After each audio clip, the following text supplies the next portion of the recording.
ભાવિક ભક્તજનોને પોતપોતાનું સ્થાન લઈ લેવા વિનંતી। અમે સમજી શકીએ છીએ કે એક ધારો પ્રવાહ ચાલુ છે, પણ થોડીક વ્યવસ્થામાં વ્યવસ્થા કરો। દરેક માતાઓ બહેનો થોડાક નજીક આવીને એકદમ અડીને બેસી જાઓ। શાસ્ત્રીજીએ કીધું હતું એમ કે એકાબીજાને અર્થિંગ આપીને બેસો।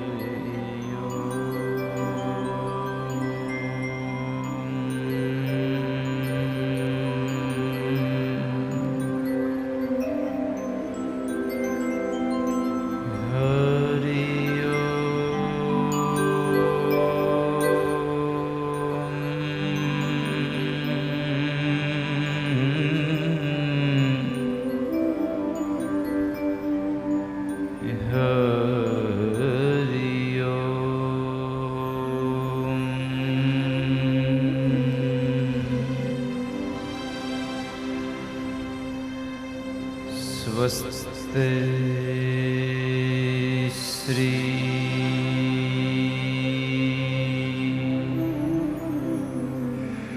गणेशाय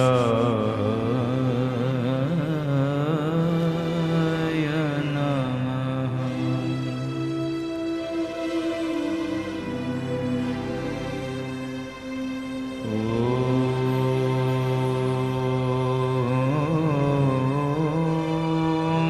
नमो भगवते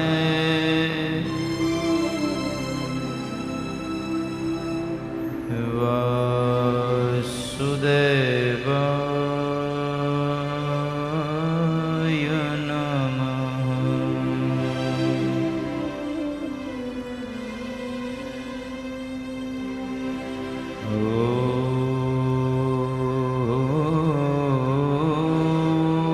नमो भगवते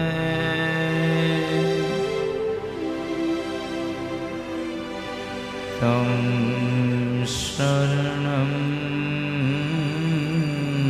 प्रपद्ये।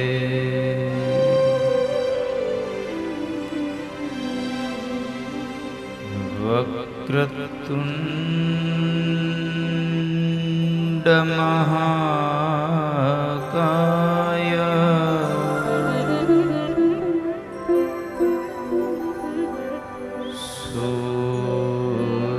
सूर्यकोटि समप्रभ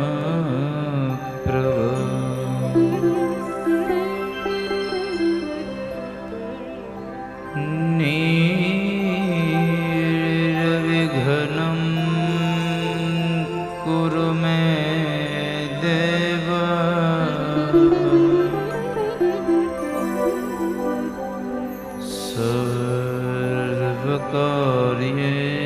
सर्वकार्येषु सर्वदा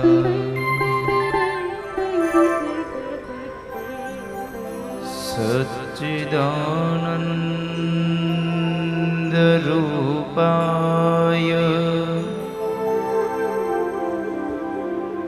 विश्वोत्पत्त्यादि हेतवे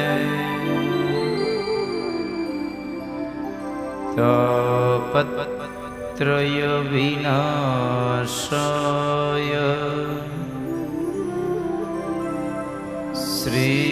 श्रीकृष्णाय वयं नुमः।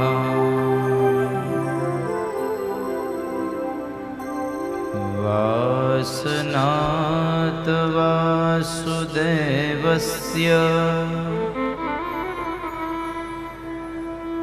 वासितं भुवनत्रयम्।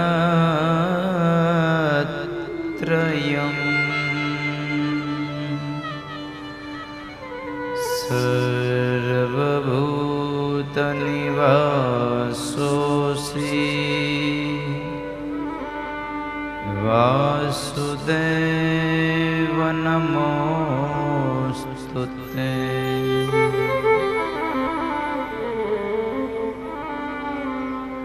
ध्यानमूलम् गुरुर्मूर्ति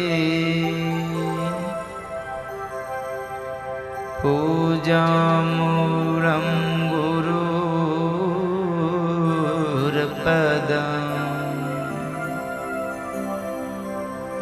मन्त्रमूलं गुरुर्वाक्यम् मोक्षमूलं गुरुर्कृपा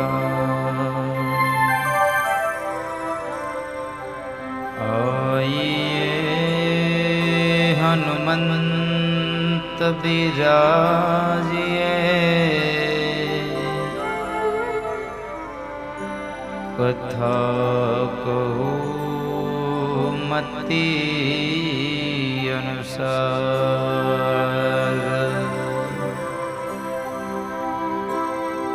प्रेम सहित गादी धरो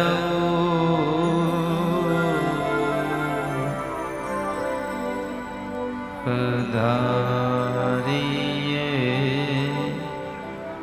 पवन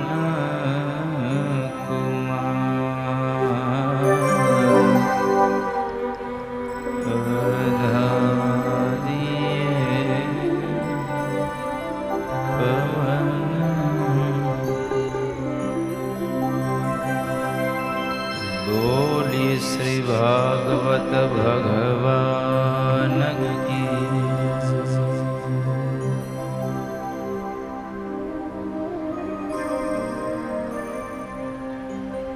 हरे राम हरे कृष्ण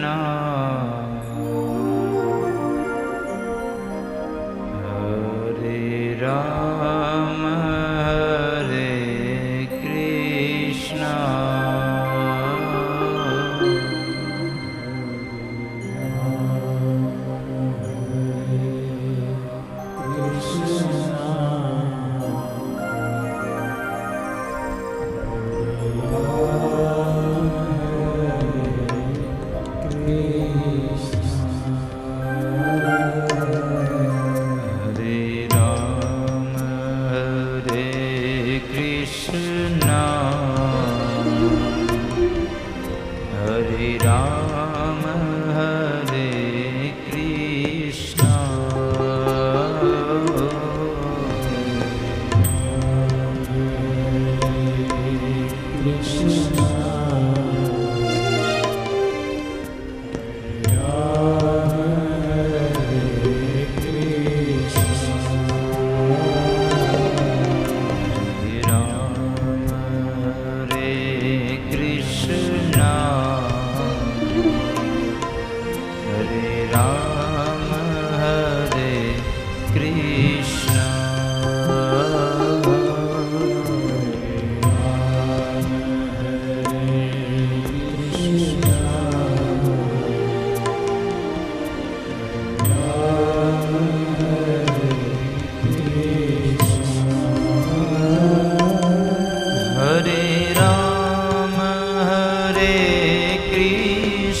सब लोग गाइए भाव से।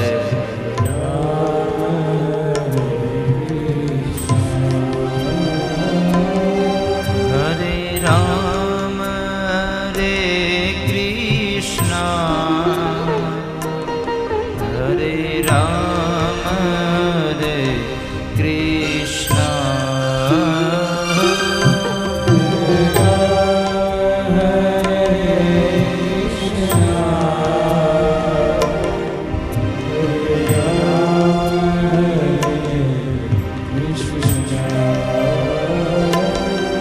हरे राम हरे कृष्णा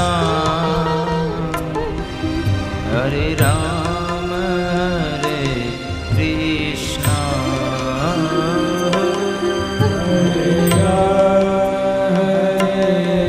कृष्णा हरे राम हरे जय हो। हरे राम हरे कृष्णा हरे राम हरे कृष्णा हरे राम हरे कृष्णा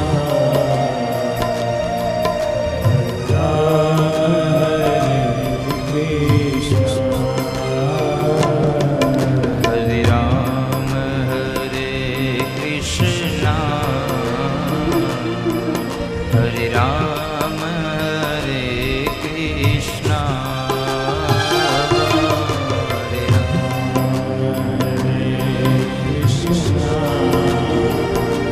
गाइए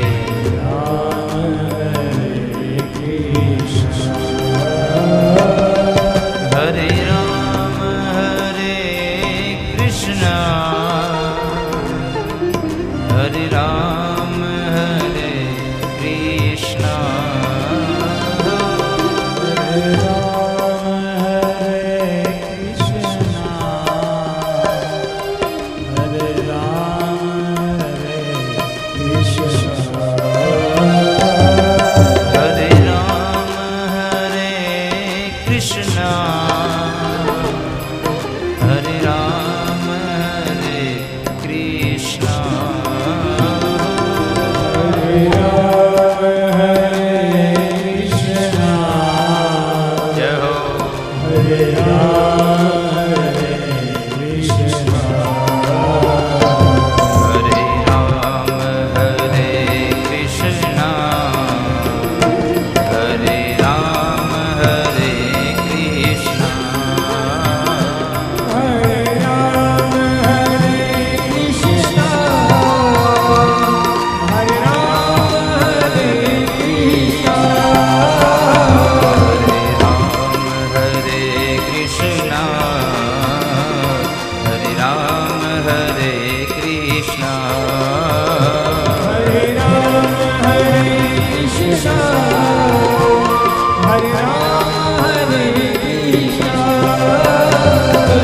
राम हरे कृष्णा हरे राम हरे कृष्णा हरे राम हरे कृष्णा हरे राम हरे कृष्णा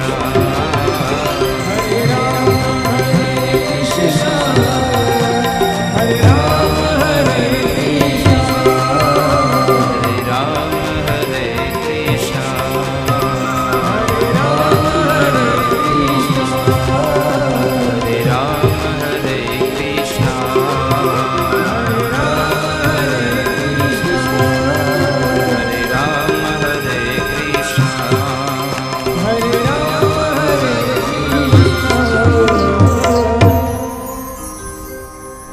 हरे राम हरे कृष्णा हरे राम हरे कृष्णा हरे राम हरे कृष्णा हरे राम हरे कृष्णा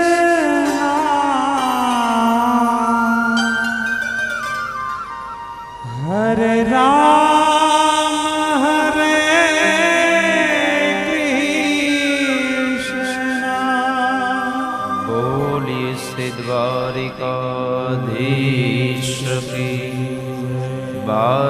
कृष्ण भगवान की, रामचंद्र भगवान की, उमापति महादेव की, पवन सुत हनुमान जी महाराज की, सदगुरु भगवान की।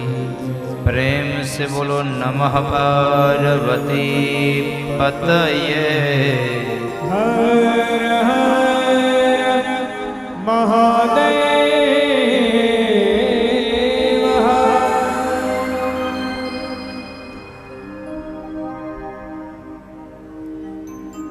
આજના દિવસની કથાનો પ્રારંભ કરતા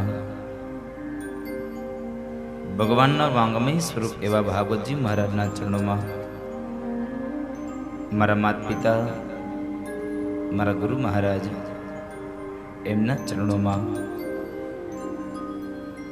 અહીં પધારેલા વડીલ માતા પિતાઓ તેમજ જીવ માત્રના હૃદય કમળમાં બિરાજમાન પરમ તત્વ દિવ્ય આત્માને વ્યાસપીઠથી મારા વંદન.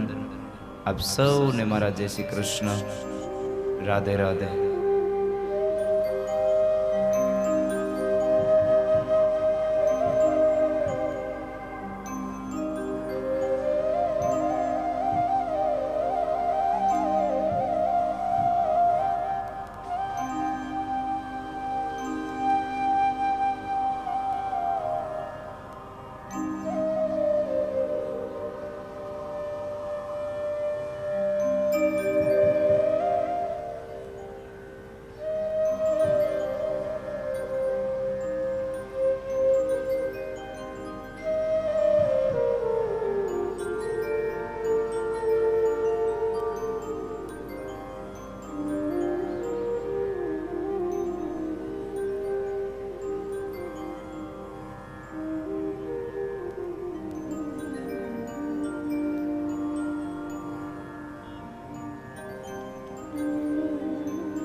આવો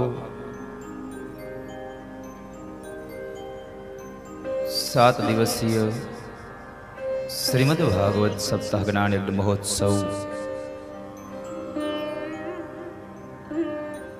ત્રીજા દિવસના મંગલ પ્રભાતે થોડી ભગવત ચર્ચાઓ કરીએ, પણ ત્યાર પહેલા આપણા રોજના ક્રમ અનુસાર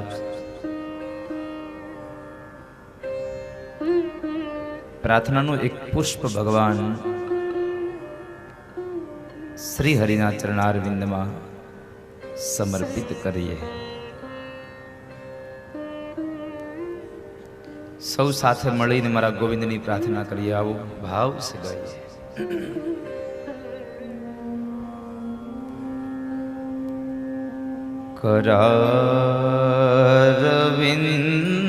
करारविन्दे पदारविन्दम्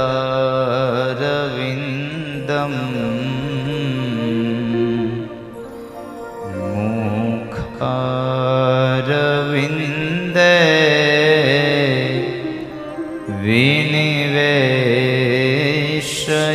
विनिवेशयन्तम्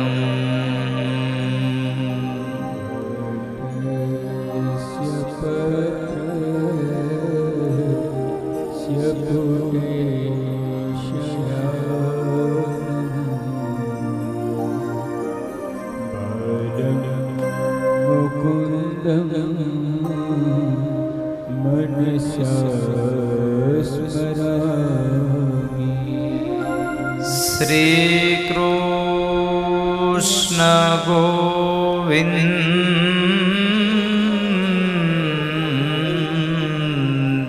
हरे मुरारे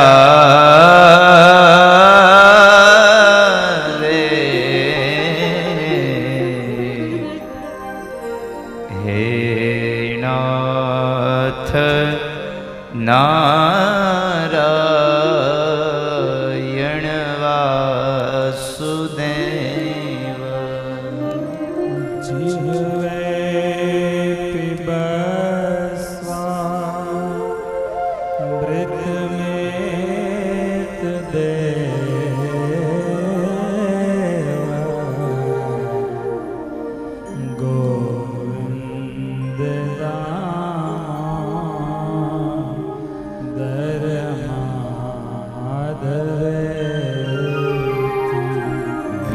क्रेतु कामा किल गोपकन्या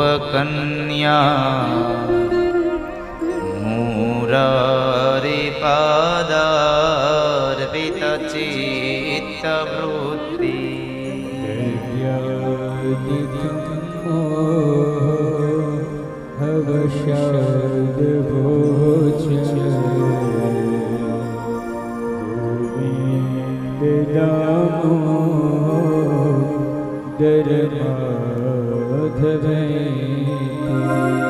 गृहे गृहे गो पवधू कदम्बा सर्वे मिलित्वा समवाप्य योगम्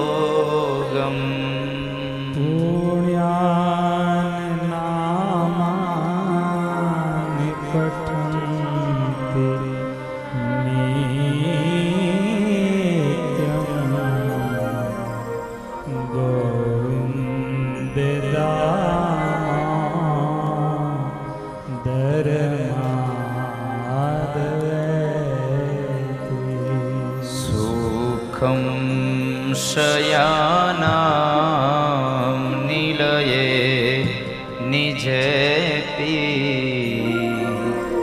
नामानि विष्णो प्रवदन्ति मार्त्या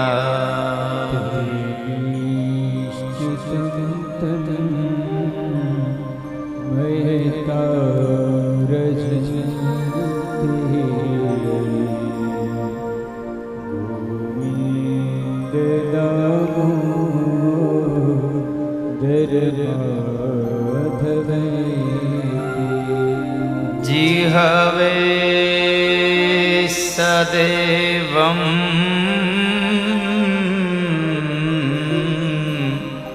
भज सुंदरा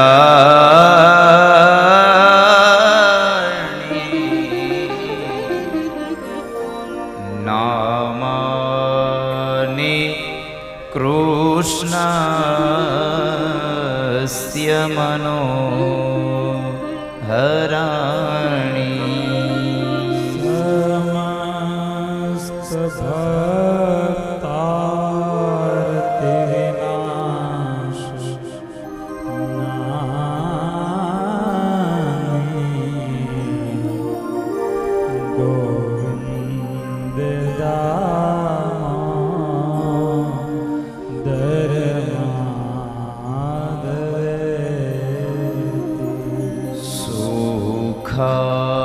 सुखावसाने इदमेव सारम् दुःखावसाने इदमेव ज्ञेयम्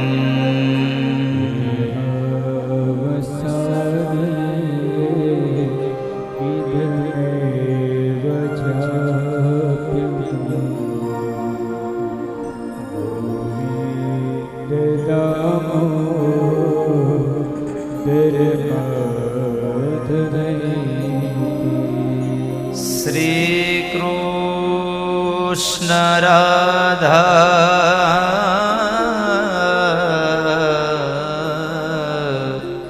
वर गोकुलेश गोपाल गोवर्धननाथ विष्णु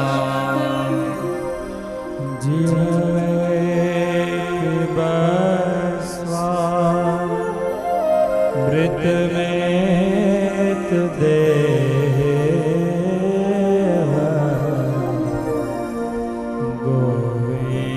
गोविंद दामोदर माधव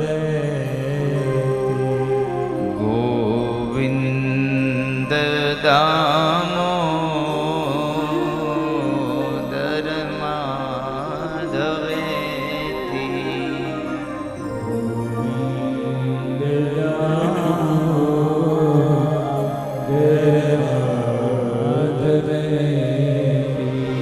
ગોવિંદ માધવ સ્તોત્રનો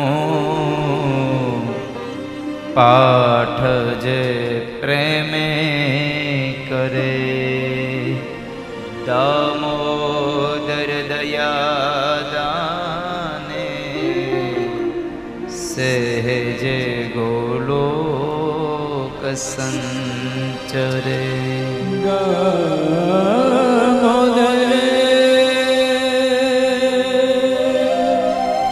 દયાદાને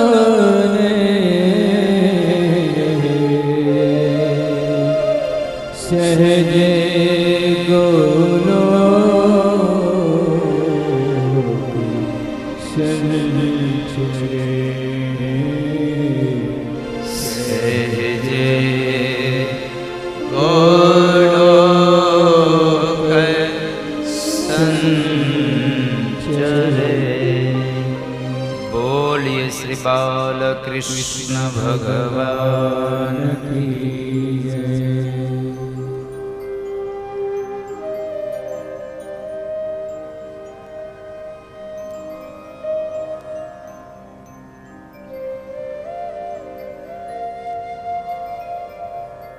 આવો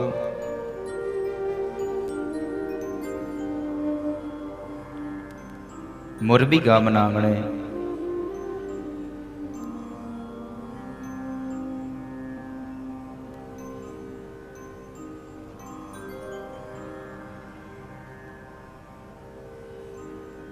આ પાવન ધરામાં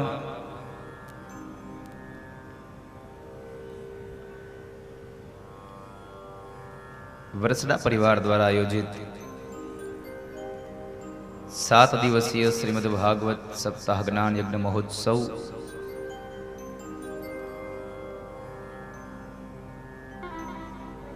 આ મહોત્સવના 3જા દિવસના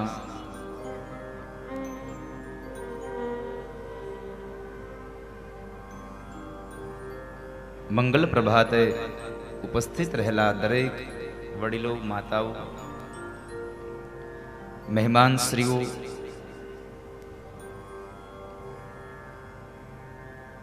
તેમજ ટીવી ચેનલના માધ્યમથી આ કથાનું રસપાન કરી રહેલા દરેક ભાવિક ભક્તોનું વરસડા પરિવાર હાર્દિક સ્વાગત કરે છે. આપ સૌને મનોરથી પરિવારના વ્યાસપીઠ તરફથી ભાવપૂર્વકના બધાઈને જાજા કરીને જય શ્રી કૃષ્ણ.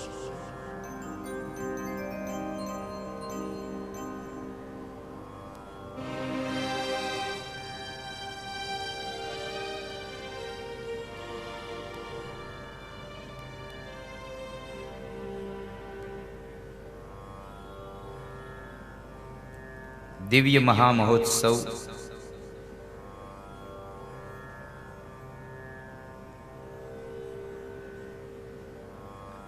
આ મહોત્સવ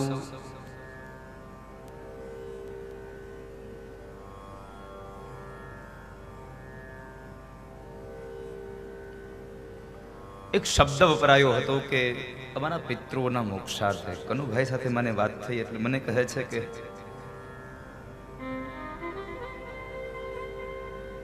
અમે ઘણા વર્ષો પહેલા અમારા દાદાએ કથા કરી હતી ને આજે વળી પાછો એમને વિચાર આવ્યો છે કે અમે કથા કરીએ. હું એ સમય ભૂલી ગયો છું કેટલા વર્ષો પહેલા કથા કરી હતી, પણ કથા કરી હતી એ વાત કદાચ મારા માનસપટ ઉપર એ વાત હજી ચિત્રાયેલી છે.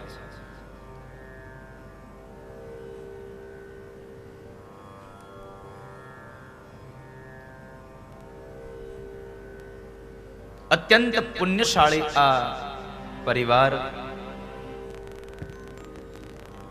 નહીં તો એવું થાય કે કેટલી પેઢીઓ વહી જાય ને ત્યારે ભાગવત થાય, કેટલી પેઢીઓની પેઢીઓ વહી જાય ત્યારે ભાગવત થાય. ને બદલે આ તો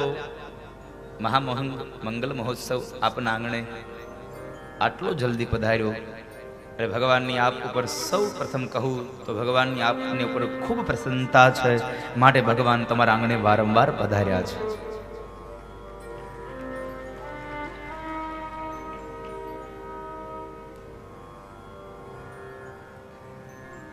કાલે કેટલા લોકો કથામાં હતા? જરા બપોરે મેં વિરામ કર્યો ત્યારે જરા હાથ જોતો રહો. ગઈકાલે મેં કથાને વિરામ કર્યો સમય આમ આમ 100% આમ આમ લબજબ લબજ નહીં, અમુક આમ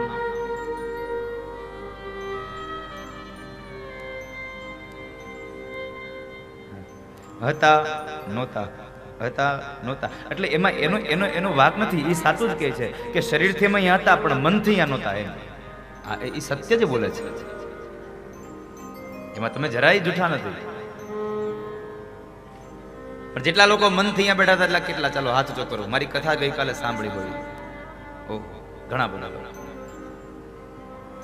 તો હવે મને મોટો પ્રશ્ન એ થયો છે કે કાલે હું જરા ભૂલી ગયો છું. કાલે મેં કથા ક્યાં વિરામ કર્યો હતો ને એ હું પોતે ભૂલી ગયો છું. એટલે હવે તમે લોકો મને આજે એ બતાવો એટલે હું અહીંયાથી હાંધો કરી દઉં. હવે હમણાં ખબર પડશે કેટલા લોકો હતા કથામાં. કોને યાદ છે મેં કથા ગઈકાલે કહી? હા બોલો, ચલો.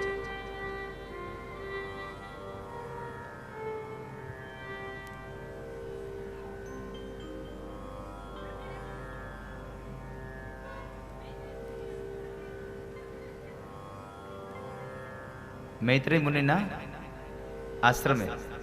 કોણ? વિદુરજી. ઓકે, ધન્યવાદ.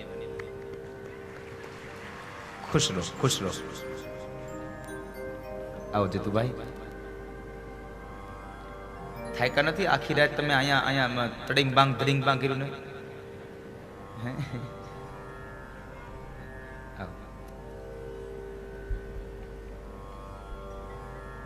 એકવાર જીતુભાઈ દ્વારકાવાળાને ભાવથી વધાવો સાહેબ, તાળીઓથી.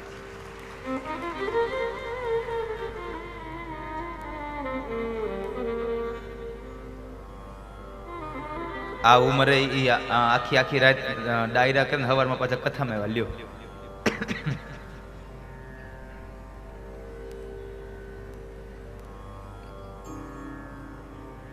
હવે તમે તમારી રીતે નક્કી કરજો તમે કેટલા લોકો કથામાં થાય. આપણે કથામાં આવી પણ પાછા આમ આમ કથામાં આવીને કંઈક નવી પ્રવૃત્તિ કરતા હોય. અમુકને તો હું કંઈક તો કહું કે ભાઈ તમારે પહેલી લાઈનમાં ન બેહવું. કેમ? એ કે પહેલી લાઈનમાં બેઠો બેઠો આમ કેમ રમતો હોય?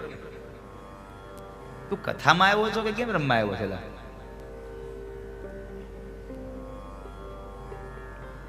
પછી મારું મન એમાં થાય ને તો મને એમ થાય કે હાલ હું ગેમ રમી લઉં. પણ હું તો મોબાઈલ અહીં લાવું ને, કાલથી મારે લેતો હોવો જોઈએ. આ લોકો ગેમ રમતા તો મારે રમવા મળવું.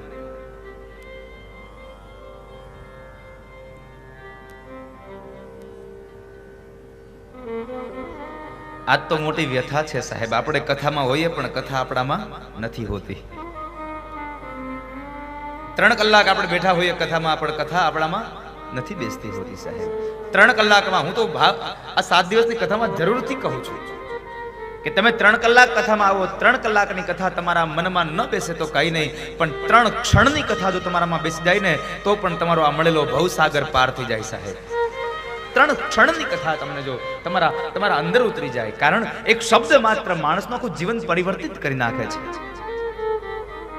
એક શબ્દ લાગી જાય તો માણસનું જીવન ધન્ય બની જાય છે. તો ગઈકાલ ભગવાન કૃષ્ણના અંતરંગ સખા ઉદ્ધવજી મહારાજે વિદુરજી મહારાજને મૈત્રેય મુનિના આશ્રમમાં જવાની વાત કરી અને મૈત્રેય મહારાજના આશ્રમમાં ગયા. અને પહેલો પ્રશ્ન વિદુરજી મહારાજે મૈત્રેય ઋષિને પૂછ્યો અને ભગવાન બાદરાયણ બોલ્યા છે. સુખાય કર્માણિ કરોતિ લોકો નતે સુખમ વાન્યદુપારંબા વિંદેત ભૂયસ્તત એ વદુઃખમ યદત્ર યુક્તમ ભગવાન વદેન. એક સફેદ છે તમારી નથી, એક સફેદ છે.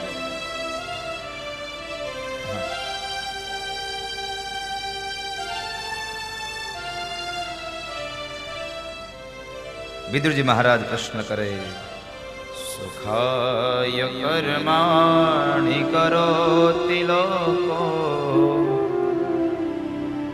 મહારાજ, આ દુનિયામાં માણસ સુખ પામે, માણસ દુઃખ પામે, આનું મૂળ કારણ શું છે? આની પાછળનું મૂળ કારણ શું? માણસ સુખી થાય છે, માણસ દુઃખી થાય છે. અહીંયા પહેલી વહેલી વાત મૈત્રેય ઋષિ બતાવી કે વિદુર, આ દુનિયામાં માણસ સુખી થાય અને માણસ દુઃખી થાય એનું મૂળ કારણ છે પોતાનું કર્મ. માણસ પોતાના કર્મને લઈ અને સુખ પામે, માણસ પોતાના કર્મને લઈ અને દુઃખ પામે. અને બીજી વાત, માણસ પોતાના મનથી માને કે હું સુખી છું તો સુખી છે, અને માણસ મનથી માને કે હું દુઃખી છું તો દુઃખી છે. પોતાની જાતે નક્કી કરો સાહેબ, હું સુખી છું કે દુઃખી છું. અરે સાહેબ, પરમાત્માએ જે પરિસ્થિતિ આપી છે ને એનો સ્વીકાર કરીને હંમેશા એક જ પોઝિટિવ થિંક રાખો કે ભગવાને મને ખુશ બનાવ્યો છે, હું સુખી છું. શા માટે દુઃખી થવાના વિચારો કરો છો? જેવું કર્મ હશે એવી તમારું ફળ હશે. માટે તમે સુખ પામવું કે દુઃખ પામવું એ તમારા હાથની વાત છે.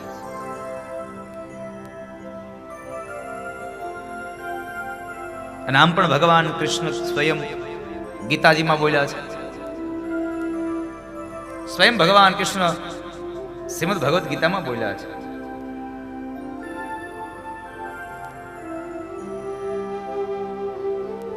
આ કોણ આપી ગયું મને?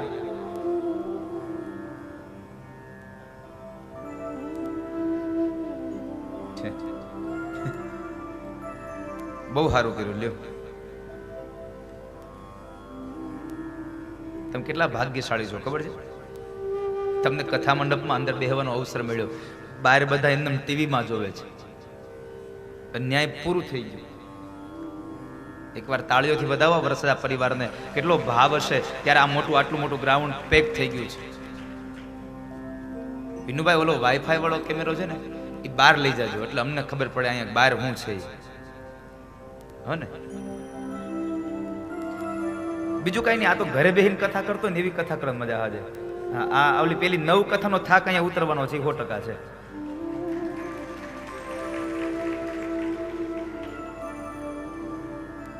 જ્યારે સામેથી માણસનો ભાવ મળે, પ્રેમ મળે, લાગણીઓ મળે, એટલે માણસ એકદમ સાવ હળવો ફૂલ થઈ જાય.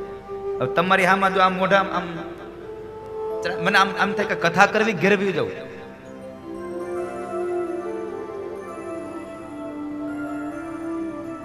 પણ આપ સૌનો ખૂબ ભાવ છે. વરસડા પરિવારે તો કથા બેસાડી છે ને ભાવ છે. પણ ગઈકાલે હું રાત્રે પધરામણીમાં ગયો. ઘરે મેં મળવા માટેનો સમય આપ્યો હતો. મેં સમય આપ્યો તો 6:30 થી 8 નો. હું 8:30 વાગ્યા સુધી તો પધરામણીમાંથી બેઠો હતો. કેટલા લોકો આવજા કરતા હતા. પછી મને કેવું પડ્યું, ભાઈ હવે કાલે.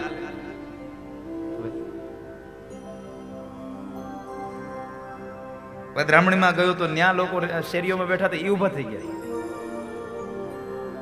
તમે આયા? મેં કીધું તો હું આયા નહીં તો હું બીજે ક્યાં જાઉં? અત્યારે મોરબીમાં છું. હાથ દી હવે.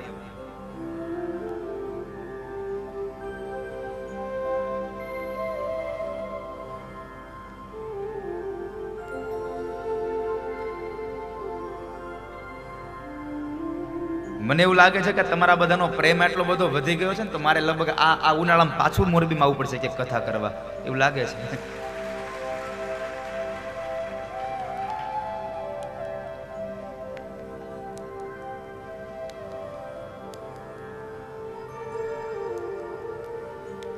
વિદુરજી મહારાજે પ્રશ્ન કર્યો, પ્રભુ મહારાજ, સુખ અને દુઃખની મીમાંસા શું છે? કર્મથી માણસ સુખ પામે, કર્મથી માણસ દુઃખ પામે. અને ભગવાન સ્વયં શ્રીમદ ભગવદ્ ગીતામાં બોલ્યા છે. હા, મારે આપને એક પ્રશ્ન કરવો છે. કેટલા લોકોને ખબર છે કે આ શ્રીમદ ભાગવત અને શ્રીમદ ભગવદ્ ગીતા બે એક જ છે? કેટલા લોકોને ખબર છે? જરા હાથ ઊંચો કરો. આ બે અલગ અલગ છે એવું કેટલાને ખબર છે? શ્રીમદ ભાગવત અને શ્રીમદ આ નરોવા કુંજરવા હાવ માસ્તર માળે નહીં માસ્તર ભણાવે નહીં. એ તમે એમ કહો આ બાજુ ઉત્તર છે તોય હાથ ન ઊંચો કરે, આ બાજુ ઉત્તર છે તોય હાથ ઊંચો ન કરે. એ કે તમે કહેતા હાથું જ હોય ને.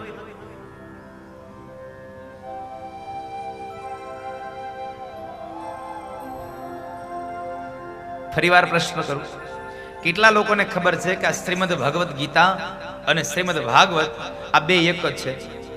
જરા જેને ખબર છે હાથ ઊંચો કરો. આ બે અલગ અલગ છે આવું જેને ખબર છે એ હાથ ઊંચો કરો. જેને કઈ ખબર જ નથી એ હાથ ઊંચો કરો.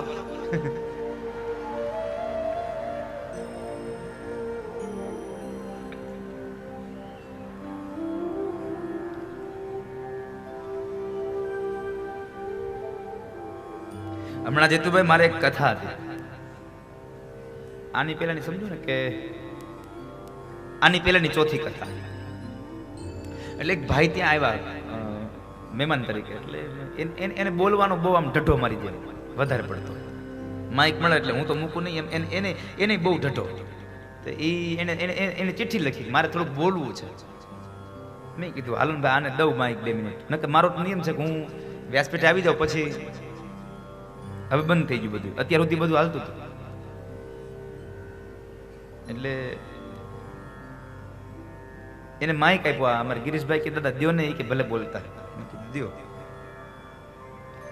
એને ચાલુ કર્યું, ફલાણા ગામના આંગણે શ્રીમતી ભાગવત ગીતા બેઠી છે કે અરે તારી ભલી થાય. હા બટુકભાઈ તમે નહોતા, ખરેખર આ સત્ય હો. એ શ્રીમતી ભાગવત બોલ્યો. મેં કીધું તારી ઘરવાળીને જઈને કે શ્રીમતી, આના ભાગવત શ્રીમતી નો કહેવાય. એને ઈ નથી ખબર અને તો એને માઇક પકડવા છે. કારણ કે આમ જોઈ જાય ને આટલું માણસ મહેરામણ, એટલે હારા હારા બોલવાની ઈચ્છા થઈ જાય. પણ અહીંયા આવે ને તે થડ મને થવા. ગયા ઉનાળાની વૈશાખ મહિનાની કથા મારે, અને એક ભાઈ આવ્યા, એને માઇક પકડ્યું. અને હું વિચાર કરું આ આખું સ્ટેજ કેમ ધ્રુજે છે. મેં આ સાદિંદામ પૂછેલા ભૂકંપ આવે છે? મેં એ કે નહીં તો, એ કે ઓલા પગ જોવો, એ કે આખું સ્ટેજ. આ ખોટું બોલો તો ભગવાન ભાગવત મારી સામે છે સાહેબ. આ વાતમાં જો જરાય અસત્ય હોય તો આખું સ્ટેજ ધૂણાવે. બોલો આટલો થર ધ્રુતો હતો, અને તોય માઇકમાં બોલવાનું મૂકતો નહોતો.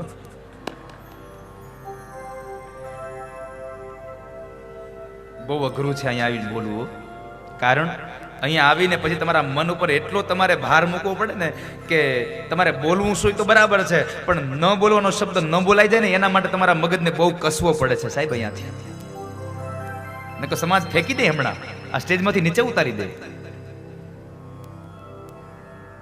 એના તો સમાજ છે, સ્ટેજ ઉપર બેસાડતા પણ વાર ન લાગે અને ઉતારવામાં તો એનો ઘડીનો 6ઠો ભાગ લાગે.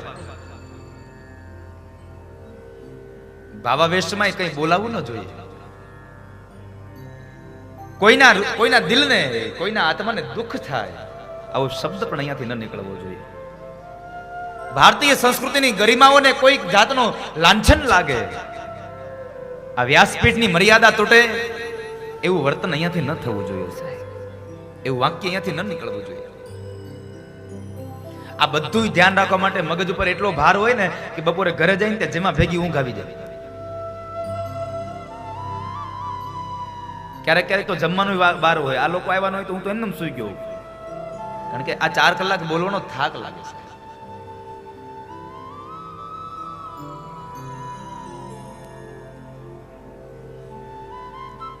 કર્મ કરશો એવું ફળ મળશે. એટલે તો ભગવાન સ્વયં ગીતાજીમાં બોલ્યા, કર્મણ્યેવાધિકારસ્તે મહાફલેષુ કદાચન. કર્મણ્યેવાધિકારસ્તે મહાફલેષુ કદાચન. જેવું કર્મ હશે એવું ફળ હશે તમારું. કર્મ અનુસાર ફળ મળશે એ કથા બતાવી. ત્યારબાદ આ પૃથ્વીના સર્જનની કથા છે. ભગવાન નારાયણે બ્રહ્માજીની ઉત્પત્તિ કરી અને બ્રહ્માને કહે છે કે જાઓ તમે સજીવ સૃષ્ટિની રચના કરો. ભગવાન બ્રહ્માએ જળચરોની રચના કરી. જ્યારે ભૂચરોની રચના કરવા ગયા, એ ભૂચરોની રચનામાં ધરતી જળમાં લીન છે એટલે ભગવાન નારાયણને પ્રાર્થના કરે કે હે નારાયણ, તમે આ ધરતીને બહાર લાવી આપો. એટલે ભગવાન સૌપ્રથમ આ ધરતીને બહાર લાવવા માટે ગયા અને એ સમયે ભગવાન પહેલો અવતાર ધારણ કર્યો. બોલીએ વરાહ નારાયણ ભગવાન કી જય. ભગવાન વરાહનો અવતાર ધારણ થયો છે. ભગવાન વરાહ અવતાર ધારણ કરીને દાઢ વડે પૃથ્વીને ખેંચીને લાવવા માટે ગયા છે. જ્યાં પૃથ્વીને ખેંચીને લાવે છે ને ત્યાં એક હિરણાક્ષ નામનો અસુર આવ્યો છે. અને હિરણાક્ષ નામના અસુરે ભગવાનને કહે છે છોડી દે, આ ધરતી મારી છે, મારી છે. ભગવાન કહે છે એલા હજી બહાર લઈને ગયો નથી, ત્યાં તો મારી છે મીંડો કરવા. અને આપણે એ જ કહીએ છીએ ને. અહીંયા જુઓ કેટલા લોકો ખેડૂત છો, આમાં કેટલાને ખેતી છે, હાથ જો કરો જરા. હા, આપણે શું કહીએ? અહીંયા ઉભા રહ્યો, સામેનો શેડો દેખાય ત્યાં સુધી મારી. એક વાત યાદ રાખજો, મારું હોય ને એ સદૈવને માટે હારે જ રહે. આપણું હોય ને આપણી સાથે રહે. અહીંયા તો આપણું કઈ નથી, આપણું તો બધું ભાડે છે સાહેબ. એટલે ભાડામાં તો બધું સોંપીને જતું રહેવાનું, કોઈકને આપીને જતું રહેવાનું. આમાં કઈ નથી તારું. એટલે સ્વામિનારાયણ સંપ્રદાય કહે છે, પૂજ્ય સંતો લખે, મારું કરીને ધન મેળવ્યું રે,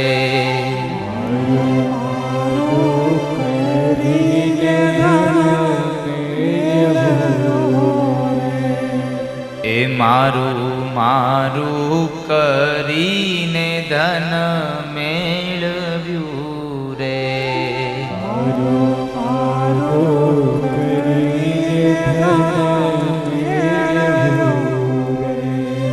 એમાં તારું નથી તલભારયંત કાળે, સગું નહીં કોયનું રે. તારું નથી તલભારયંત કાળે, સગું નથી કોયનું રે. જેટલું મારું કરીને ભેગું કર્યું છે એમાં તારું કશું જ નથી, ભગવાન કહે છે. ભગવાને હિરણાક્ષને બહુ સમજાવ્યો છતાં ન સમજો અને અંતે ભગવાને હિરણાક્ષનો વધ કર્યો છે. ભગવાન કહે છે જેટલા મારું કરે છે એ બધા મરે છે, જેટલા તારું છે કરે છે એ બધા આ જગતમાં તરી જાય છે.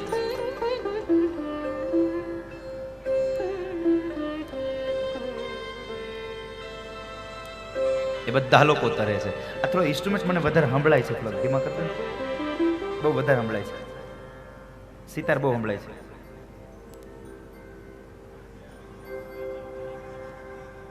આપણે એવું લાગે તો આ સ્પીકર ને એવું એટલે સાઈડમાં રાખી દેજો હવે, મને થોડોક વધારે ઓવર સંભળાય છે.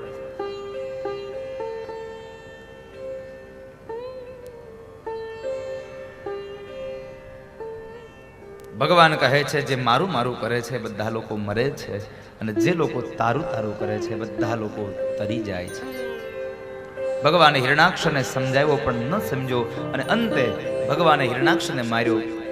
વિદુરે પ્રશ્ન કર્યો, બાપજી આ હિરણાક્ષ કોણ? દિતિનો પુત્ર.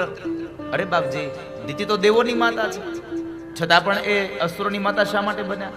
તો કહે છે સાંભળો વિદુર, એની પાછળનું એક બહુ મહત્વનું કારણ છે.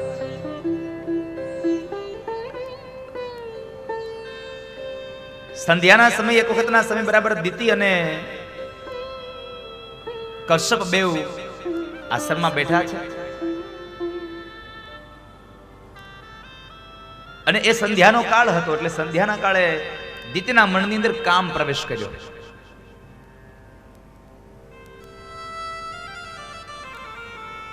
દિતિના મનમાં કામ જ્યાં પ્રવેશ કરે છે એટલે દિતિએ પોતાના પતિદેવ એવા કશ્યપ મહારાજને કામને ભોગવવાનો પ્રસ્તાવ રાખ્યો. પણ કશ્યપ કહે છે દેવી, આ સંધ્યાનો કાળ છે અને સંધ્યાનો સમય ભજનનો સમય છે, ભોગવવા માટેનો સમય નથી. આ આપ સૌને મારી પ્રાર્થના છે કે સંધ્યાના સમયે ભોગ ન ભોગવશો, સંધ્યાના સમયે ભજન કરવું. પણ બને છે એવું કે આપણે આખો દિવસ રામજી મંદિરે બેહીએ, કોઈક બીજો ગામનો ચોરો હોય ત્યાં બેસીએ, કોઈ બીજું મંદિર હોય તો ત્યાં બેસીએ, પણ જેવી સાંજ પડે ને આમ ચોકમાંથી પૂજારીને આવતા જોઈ જાય એટલે આપણે તરત ઉભાથી હાલો પૂજારી આવી ગયા, આપણે ઘરે વ્યા જઈએ. સંધ્યાનો સમય ભજનનો કાળ છે. કારણ એ સમયે બે દેવતાઓ દુર્બળ બન્યા હોય છે. મનના દેવ ચંદ્રમા અને બુદ્ધિના દેવ ભગવાન સૂર્યનારાયણ. આ બે દુર્બળ બન્યા હોય છે. કારણ કે ચંદ્રમા ઉદિત થતો હોય અને સૂર્ય અસ્ત તરફ ખયો હોય. એટલે જ્યારે બાળક નાનું હોય ત્યારે અને માણસ વૃદ્ધ બની જાય ત્યારે આના બેની અંદર તાકાત ઓછી હોય, શક્તિ ઓછી હોય. એટલે આ સમયે તમારાથી કોઈ પાપ કર્મ ન થઈ જાય એટલા માટે તમારે ભગવાનનું યજન કરવું. એટલે તો સંધ્યા સમયે ભગવાનની આરતી થાય. નકર પૂજારી રોંઢે હાવ નવરા હોય, ન કર લે. બે સમયે સંધ્યાનો કાળ હોય. સવારમાં ઉદિત થતો એ સૂર્ય હોય, અસ્તાતલ તરફ એ ચંદ્ર હોય, અને સાંજના સમયે અસ્તાતલ તરફ એ સૂર્ય હોય અને ઉદિત થતો એ ચંદ્ર હોય છે. માટે સંધ્યાના કાળે ઈશ્વરનું યજન કરવું, ભગવાનનું ભજન કરવું, ભોગ ન ભોગવવું. અને આ દુનિયામાં આપણા ભારત વર્ષમાં સમયને અને સ્થાનને બહુ મહત્વ છે. કેવો સમય છે આવું તમારે જીવન જીવવું. કેવો સમય છે, કેવો સ્થાન છે. સમય હોય ને એવું તમારે બોલાય. હવે વિચાર કરો, સ્વસ્તે શ્રી ગણેશાય નમઃ આ ભગવાનનું નામ છે કે? હા કે ના? ભગવાનનું નામ છે ને. સ્વસ્તે શ્રી ગણેશાય નમઃ. હા કે ના? આ કોઈ ના પાડી છે બોલવાની? એક સાથે હા બોલો તો કેટલો અવાજ આવે? જુઓ, હા જો મને સંભળાણું. અને આમ પણ તમને એ પેલા કહી દઉં, મારે કાનનું કાચું છે એટલે મારે થોડુંક આમ તમે જોરથી બોલો ને તો જ મને સંભળાય. મને કાને ઓછું સંભળાય છે.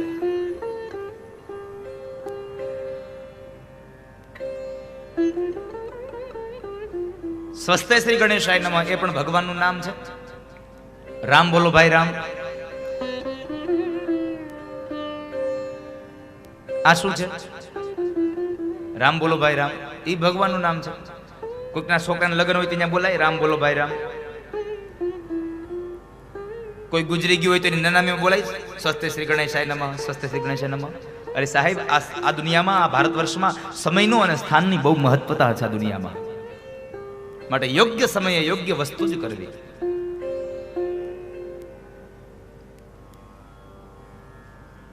કશ્યપ મહારાજે ના પાડે છે છતાં પણ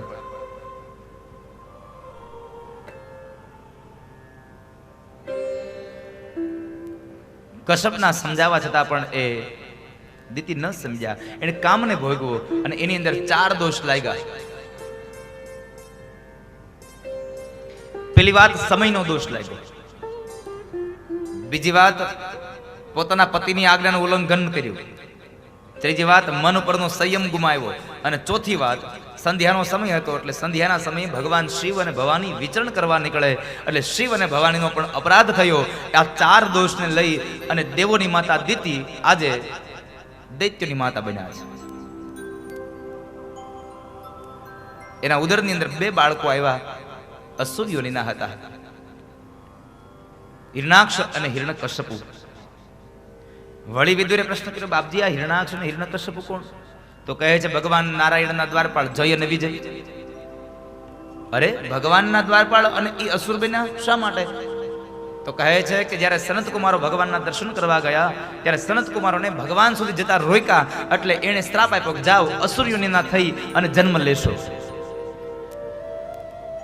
ભગવાન સુધી જનારા માણસને રોકો ને એટલે સમજી જાવ આપણે હેમાં આવીએ. ઘણી વખત અહીંયા બને.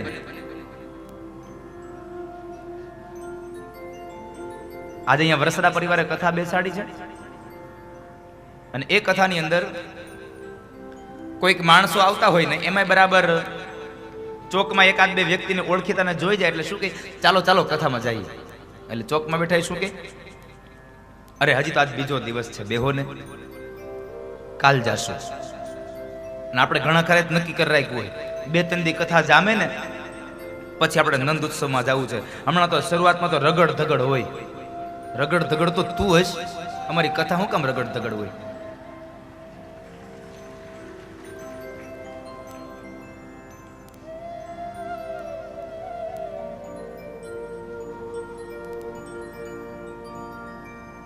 પણ બને એવું પછી એણે નક્કી કર્યું કે મારે નંદ ઉત્સવમાં જવું છે. અહીંયા 1 દિવસ 2 દિવસ 3 દિવસ સંપન્ન થાય અને ચોથો દિવસ આવતીકાલનો દિવસ આપણે નંદ ઉત્સવનો. અને નંદ ઉત્સવનો દિવસ આવે અને પેલા માણસને થઈ જાય આજ તો મારે કથામાં જવું જ છે. એ કથામાં આવવાની તૈયારી કરે ને ત્યાં એની ઘરે મહેમાન આવે એટલે એના બેય બગડે. એટલે આગળના 3 દિવસમાં આપણે કથા મંડપમાં આવવું, જેથી કરી ભગવાનની એવી ભક્તિ કરો ને કે નંદ ઉત્સવમાં જવાની ઈચ્છા હોય ને એ કોઈ દી અધૂરી ન રહે. એટલે ઘરે મહેમાન આવવાના હોય ને તો એની ગાડીને પંચર પડે.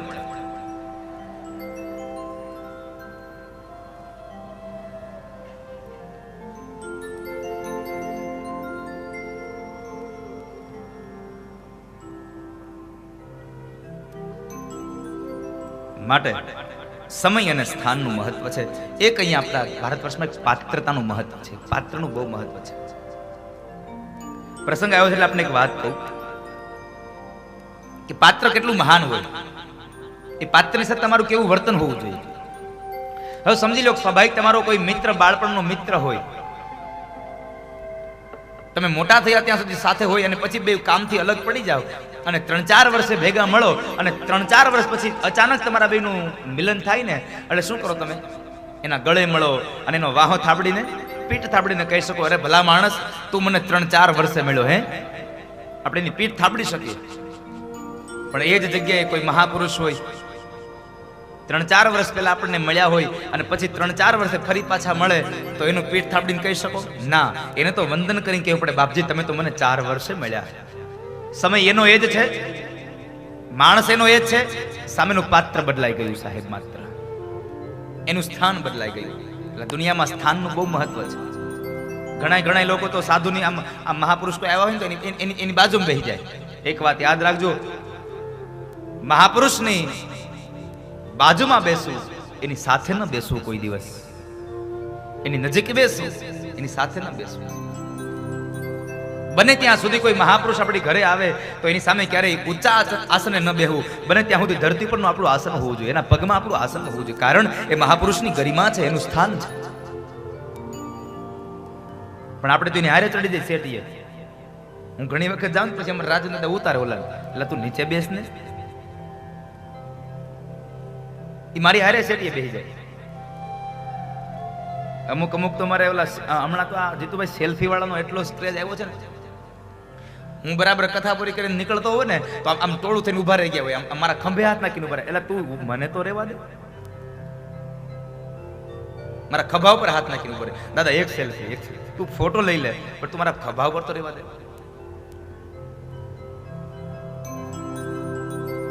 સમય જ એટલો આવ્યો છે, પરિવર્તિત થઈ ગયું.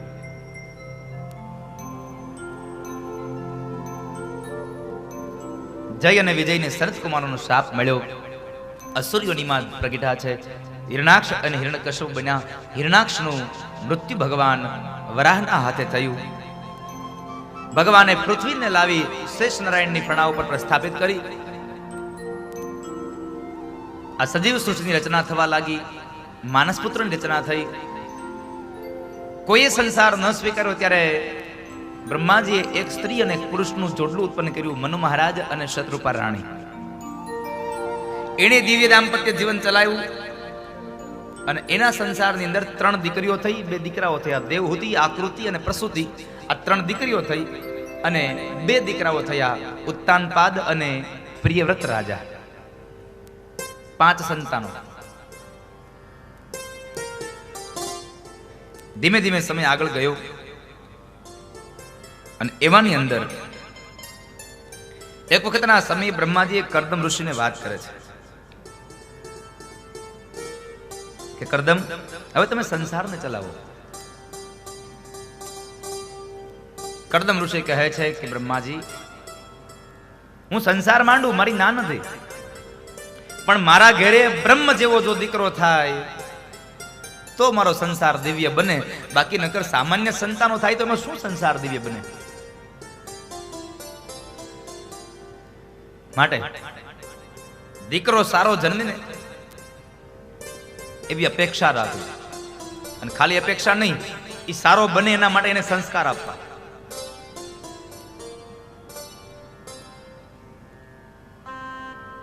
બ્રહ્માજી કહે છે કામ કરો, તમે ભગવાન નારાયણની આરાધના કરો. ભગવાન તમારા પર પ્રસન્ન થાય એટલે ભગવાન પાસેથી માગી લ્યો કે પ્રભુ તમે મારા ઘરે તમારા જેવો દીકરો મારે ત્યાં થાય. કરદમ ઋષિએ ભગવાનની આરાધના કરી, ભગવાન પ્રસન્ન થયા. ભગવાન પ્રસન્ન તો થયા, એના તપને લઈ